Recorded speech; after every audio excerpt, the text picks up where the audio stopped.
নমস্কার, আমি অভিজিৎ। তুমি আছো কবিতাটি পাঠ করে শোনাচ্ছি। কলমে আমি। কতকাল কেটে যায় তবু ধান ফলে, কত রাত কেটে যায় তবু জেলে মাছ ধরে।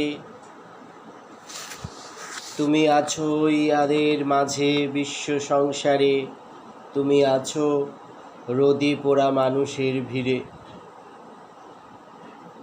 কত নদী বয়ে যায় বেদনার সাগর ঢলে, কত পাখি উড়ে যায় দিক দিগন্তের খোঁজে।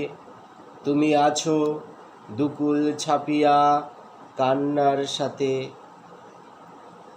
তুমি আছো কোটি কোটি মানুষের দুঃখের পাশে। কত দুর্যোগ কেটে যায় তবু পাখি নিরে, কত স্বপ্ন ভেঙে যায় মনের তীরে তীরে। তুমি আছো হৃদয়ের মাঝে, তুমি আছো বিশ্বভূমের স্পন্দন ঘিরে। নমস্কার।